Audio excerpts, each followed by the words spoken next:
Godina je 2007. Internet u Srbiji, prisutan tek oko deceniju, i još uvijek u svojoj razvojnoj fazi. Popularnost društvenih mreža se tek nazire, a većina korisnika svoje vreme provodi na online forumima i chat sajtovima poput Krstarice. Pojavljuje se jedan novi sajt, poprilično čudnog imena, koji će započeti revoluciju balkanske internet kulture i čiji se uticaj osjeća i do dan danas. Ovo je priča o sajtu koji je definisao domaći sleng, služio kao preteča modernih mimova i ujedno izrodio neke od najpopularnijih internet zvezda sa ovih prostora. Ovo je priča o usponu i padu Vukajlije.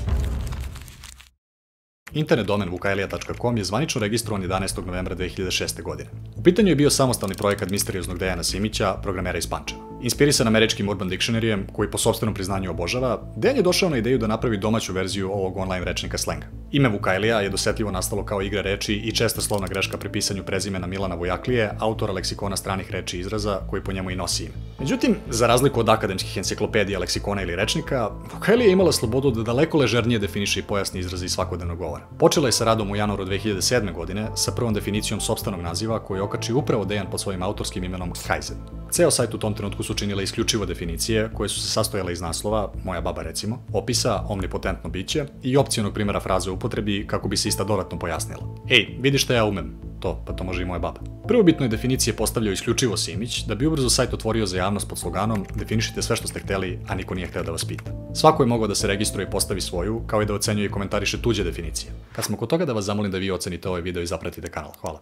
To otvaranje sajta će naravno znatno pomoći u rastu njegove popularnosti, ali ćemo istovremeno dati i neku sopstvenu dušu i usmeriti ga u smeru dosta drugačijem od onog koji njegov autor možda idejno zamišljao.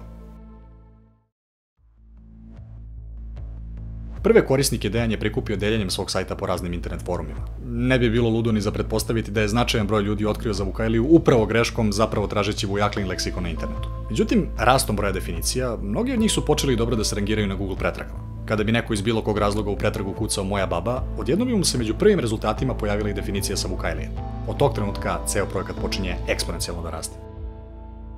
Za Vukajliju sam prvi put čuo u srednjoj školi od nastavnice engleskog. Tako što sam video post na Facebook stranici Vukajlije, otišao na sajt, ajde da kažemo, zaljubio se, počeo da pišem svoje definicije. Da budem iskren, ja u početku Vukajlije nisam pridavao neki ne znam kakav značaj, tako da sam se učlanio tek 2010. godine kada se o Vukajliji pričalo i po mainstream medijima. Vidite, početna ideja Vukajlije nije nužno bila da treba stvoriti smešan sajt. Mu je trebalo da doprinesu situacije, odnosno činjenica da neko pokušava da objasni nešto što svi znaju, ali niko nije do sada pokušao da objasni. Međutim, rastom korisnika i broja definicija, postalo je očigledno da je sadržaj na sajtu na neki način morao da se filtrira ili rangira. Iako je glasanje već postojalo, njegov značaj nije bio toliko veliki. Jedino izdvajanje i ujedno najveća čast koju je autor mogao dobiti, bilo je da se njegova definicija nađe na početnoj stranici među izabranim definicijama. Njihov izbor do današnjeg dana predstavlja diskreciono pravo Kajzena i ostalih moderatora, dok je glas publike više služio kao sugestija koje definicije bi mogle biti istaknute. Ovo je na početku još i funkcionisalo, ali kako je vremenom broj novih definicija drastično rastao, bilo je neophodno uvođenje zasebne kategorije popularnih definicija, rangiranih po odnosu pozitivnih i negativnih ocena u određenom vremenskom periodu. Istovremeno je uvedeno i svojevrsno stalno takmičenje, lista najpopularnijih autora. Lista najpopularnijih autora u ono vreme je predstavljala na neki način arbitar humora.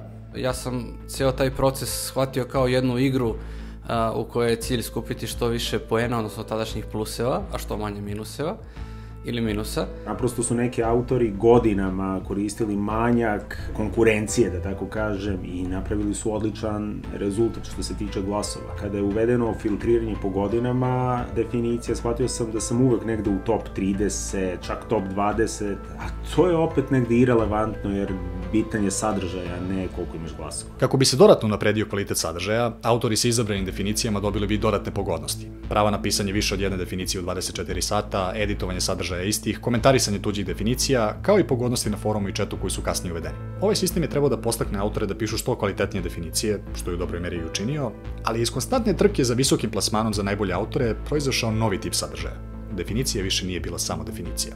Realno pričajući, jedan autor je mogao da definiše šta? 5, 10, 50 fraza, ali u jednom trenutku bi iscrpeo svo svoje poznavanje slenga i ukoliko bi želeo da nastavi da se bori za visok plasman među najpopularnijim autorima, morao bi da proširi svoj sadržaj.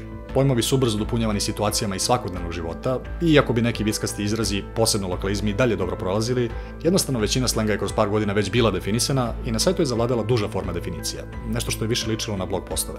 Mnogi autori koji su ovo doba počeli da se probijaju su kasnije osnovali svoje blogove i stranice na društvenim mrežama, te se njihovi tekstovi na Vukailiji na određen način mogu smatrati i školom i praksom, odakle su svo stečeno iskustvo kasnije iskoristili u svojim narednim projektima. Više o tome kasnije. Tako da, bit ću slobodan da kažem da je Vukailija zaista svojevrsno kulturno blago. Možda ne u tradicionalnom smislu te reči, ali je definitivno uspeli da zabeleži stil humora i svakodnevnog izražavanja našeg naroda na način koji nijedna moderna akademska institucija nije imala slobodu da to uradi. Danas se jednostavno kultura stvara i upija na drugačiji način. Sponzor videa i prijatelj kanala Slušaj.rs upravo spaja tradicionalnu kulturu sa modernim navikama konzumiranja sadržaja. Kako kaže upravo jedna definicija sa Vukailije, iako imamo sve više ugodnosti i lagodniji život, paradoksalno, cena koju plaćamo za iste da imamo sve manje slobodnog vremena da uživamo u njima. Mnogi ljudi žele da počnu sa čitanjem knjiga ili generalno da čitaju više, ali jednostavno ili nemaju vremena, ili im je teško da pređu sa ultrastimulativnog internet sadržaja na stranice teksta na papiru. Slušaj.rs nudi preko 250 audio knjiga i podcasta na srpskom jeziku koje možete slušati bilo gde dok radite praktično bilo šta. U svom konstantno rastućem katalogu imaju sve od domaćih i stranih klasika, preko autobiografije poznatih ličnosti, pa do školskih lektira za mlađe ili pak starije koji su ih možda tada eskivirali, pa sada žele to da nadoknade. Uz jednu mesečnu pretplatu imate pristup svom sadržaju na platformi, a nude i znatne popuste ukoliko se prijavite na 6 meseci ili godinu dana. Takođe, uz moj kod SMC25 pri kupovini možete ostvariti dodatan jednokratan popust od 25% na sve pakete pretplata. Možete ih pronaći u prvom linku u opisu. No, nazad na video. Krajem 2000-ih Vukailija je već bila među najpopularnijim domaćim sajtovima, ali su definicije, kao što je već rečeno, iako solidna forma, već polako bivale prevaziđene. Rast popularnosti društvenih mreža dodatno je postakao administraciju sajta da uvede novu vrstu sadržaja, vizualno. O ovom periodu će vam više reći jedan od bivših autora na Vukailiji, Straja KG, vama verovatno poznati kao Strahinja Ćalović, osnivač stranica Straja, odnosno Aca informacije i Tatin dnevnik, kolega youtuber i najbitnije, moj dvojnik. Ok, prvo da kažem da je jako glupo što intervjuišeš sam sebe u svom videoklipu, ali to na stranu. Ovdje smo da pričamo o čuvenim posterima koji su Vukailiji donijeli možda i najveću slavu u toku svog tog slavnog postojanja. Što se tiče postera, oni su nastali kao ideja da se na naše tržište, da tako kažem, prenesu demotivacioni posteri koji su tada bili popularni na stranim forumima, stranicama i tako dalje. U suštini, demotivacioni su bili parodija motivacionih postera, gdje bi umjesto motivacione slike i natpisa bio korišćen crn okvir poput umrlice sa tekstom koji je umjesto inspirativnog bio ciničan ili pesimističan. I lepo je to krenulo, međutim brzo smo mi to izokrenuli. Brzo je to postala platforma za šerovanje smiješnih slika. Brzo su ljudi počeli da stavljaju gotove stripove u taj okvir koji je bio crn poput umrlice jer je trebalo da bude demotivacioni. I onda je to postalo takmičenje u tome ko će prvi napisati nešto smiješno i onda to podeliti na svom Facebooku ili u nekom chatu i tako dalje i tako dalje. Znači, brzo smo mi napravili srpsku verziju demotivacionih postera. Čak jedno vreme bio popularan trend da autori jedni drugima odgovaraju na postere. Znači, skinu poster pa njega ubace u okvir i tako dalje. Imali smo neke fantastične prepiske i zapravo je masa ljudi dolazila samo da gleda postere i samo da šeruje te postere dalje, tako da su ukrali slavu definicijama zbog kojih je Vukailija i nastala. Ja mislim šta reći o posterima. Naprosto stari autori koji su i dalje činili gro članstva su smatrali da su posteri forma niže vrste, a mislim da se moderacija zapravo sa time relativno brzo saglasila, tako da je odlučeno da Vukailija u suštini ostane rečnik slenga, a da posteri budu svojevrsni dodatak. A paradoksalno, posteri su postali daleko popularnija definicija. Iz tog razloga, u samom statusu rang liste popularnih autora bile podeljene na kategoriju definicija i kategoriju postera. Svakako, sekcija sa posterima je ubrzo postala najpopularnija na sajtu, na konto koje je i Facebook stranica doživjela masovan skok u broju lajkova. Započelo je zlatno doba Vukailije. Vreme kada je sajt bio među najposećenijim u čitavom regionu i na koji je na dnevnom nivou dolazilo više desetina novih autora. U ovom periodu i kreativnost sajta bila na najvišem nivou. Definisano je bukvalno sve, od igle do lokomotive. Takva podloga je odlično služila za međusobno upoznavanje kreativaca i pronalaženje istomišljenika, pa je na osnovu nje uvedena još jedna novina. Svi članovi su sada mogli da se sastaju na forumima i chatovima koji su omogućili direktniju komunikaciju i diskusiju o širim temama. Da vas opomenem, popularnost samog sajta je ujedno i činila i forum verovatno najvećom internet zajednicom na ovim prostorima, naravno ne računajući društvene mreže. I takva zajednica imala kako pozitivne, tako i negativne strane. Afera Zlojava, odnosno afera Maler. Naime, autor pod imenom Junkie naveo je više ljudi sa sajta da svoj novac uplate na navodne dojave koje mu lično dojavljuje niko drugi nego golman Grenobla Jeremy Maler. Naravno, više ljudi je novac zaista uplatilo, a kako nije bilo elemenata krivičnog dela, niti kršenja pravila sajta, najviše što je moglo da se dogodi jeste da autor bude stavljen na stup srama. Vidite, koliko god je današnja internet kultura postala toksična, ni situacija pre 10 godina nije bila mnogo bolja. Ti isti forumi su istovremeno bili sredstvo za ispoljavanje mnogih negativnih aspekata Vukajlije. Rang lista popularnih autora je u startu postavila ambijent koji je podsticao međusobno rivalstvo. Članovi bi pravili lažne naloge sa kojima bi pozitivno ocenjivali svoje, a negativno tuđe definicije i postere. Formirali bi klike i klanove gde bi među sobom delili pozitivne ocene i komentare, a drugima ostavljali minuse i prozivke. Postoje pokušaj da se ovo zaustavi tako što bi pri glasanju bilo nemoguće videti ko je autor neke definicije, ali to nije dalo neke rezultate. Anonimnost članova dala im je slobodu da se međusobno napušavaju, pa čak i prete na forumima, dok je kazna bila nesrazmerno mala. Vukajlija nije imala sistem trajnog banovanja nečije IP adrese, već bi njegov nalog jednostavno bio trajno suspendovan, što ga naravno nije sprečavalo da napravi novi i nastavi tamo gde je stao. U suštini, to su bile prve boljke koje će kasnije uz dodatne faktore uticati na početak pada popularnosti Vukajlije. Do kraja 2011. godine Vukajlija je već nadrasla samu sebe. Uz rast društvenih mreža i drugih platformi, brojni autori su počeli da se sele na sopstvene stranice u želji za izgradnjom sopstvenog brenda i na kraju krajeva nekom zaradom. Ako do sada nisam pomenuo, iako je bila veoma popularna, Vukajlija nije bila naročito isplativa. U to vreme, isplata od AdSense-a, odnosno prikazanih reklama na sajtu je bila mizerna i donekle se i podrazumeva da autori nisu bili plaćeni za svoje doprinose. Šta više, bilo je obrnuto. U jednom kratkom periodu postojalo je takozvano VIP članstvo na sajtu, ali nije kao što zvuči. U pitanju su bili takozvani ktitori, tako se zvala ta titula, nešto kao Patreoni danas bi to bilo mnogo jasnije kao koncept. I ktitori su plaćali, čini mi se, $200 mesečno da bi pomogli održavanje sajta i slične stvari jer je prihod sajta bio značajno manji. Ja sam bio među ktitorima i sjećam se da sam sa zadovoljstvom plaćao tih $200 preko opšte uplatnice, a od benefita imali smo tipa da nam je drugačija boja teksta na chatu, da možemo da promenimo nick i tako dalje. Znači nešto slično kao danas kad ste član YouTube kanala ili nečiji Patreon.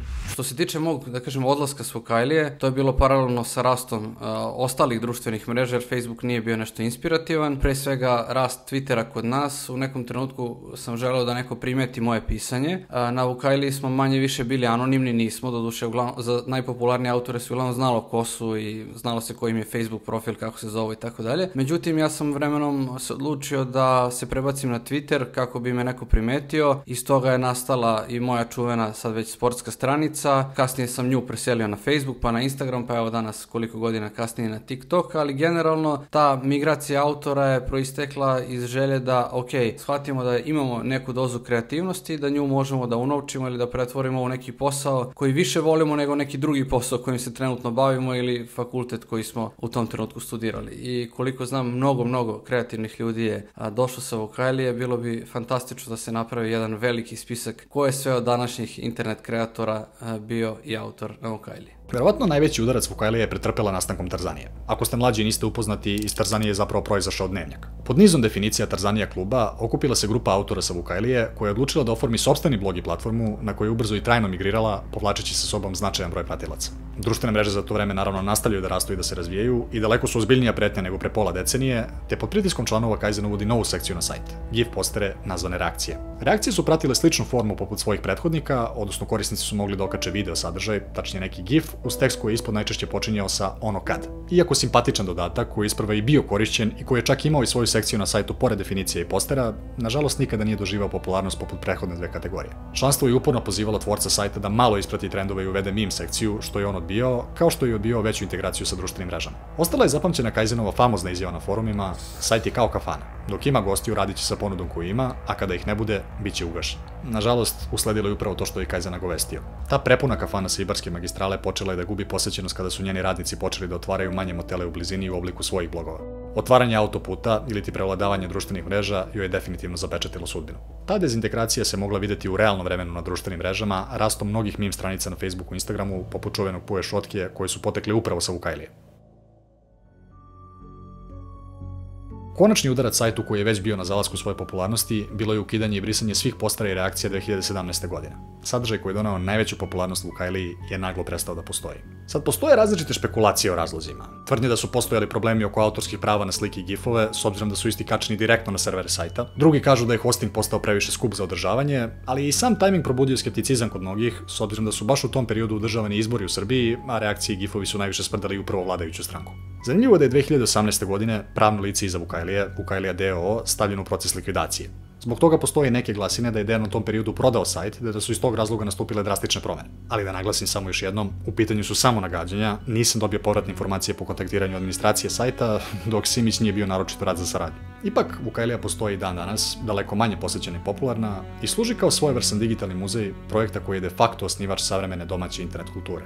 I ko zna, možda nekad u budućnosti ponovo zaživi. Vukajlije ću se sjetiti kao prvog sajta na kojem sam ikad otvorio nalog i prvog sajta na kojem sam mogao da se posvađam sa nekim bez posledica u stvarnom životu. Taj sajt mi je dobrih 6-7 godina koje su meni u životu bile dosta izazovne, predstavljao na neki način glavnu razonodu i ako ništa pomagao mi je da se relaksiram i to je samo po sebi dovoljno. U periodu najveće popularnosti Vukajlije, ja sam još uvijek bio u osnovnoj školi i za mene je to bio sajt sa smiješnim vicevima i slikama, ništa više od toga. I uprkos izreci da na internetu sve ostaje, što by the way nije istina, ostaju samo stvari koje ne želiš da ostanu, mnoge stvari su zapravo izgubljene i dostupno je jako malo informacija i izvora o istoriji sajta. Tako da za ovaj video mi je najviše pomogla ekipa sa portala Velšmerc, kao i njihovi prijatelji Vukajlijaši, Žajka, Valdemar i Mlada Partizanka. Bili su dovoljno ljubazni da napišu tekst o retrospektivi Vukajlije na svom portalu i ustupe mi ga da na osnovu njega napišem scenariju za ovaj video. Igrom slučaja, sajt je redizajniran prvi put posle XY godina upravo dok radim na videu, da vam napomenem da nemam nikakve veze sa tim, niti je ovo neka promotivna kampanja, kao što rekoh, Dejan nije želeo da učestvuje u videu, a administracija sajta mi nije odgovorila na mail. Veliko hvala slušaj.rs, još jednom uz kod SMC25 imate jednokratan popust od 25% na sve pakete pretplata. Hvala i Strahinji, pogledajte njegov kanal isto u opisu videa, Patreonima koji sa $5 mesečno podržavaju rad kanala imaju pristup produženim verzijama videoklipova, s tim da ovaj video neće imati produženu verziju, jer želim da vas uputim da umjesto njega pročitate tekst na Velšmercu. Najveće hvala svima njima, jer su oni odgovorni zašto sam konačno mogao da realizujem ovaj video.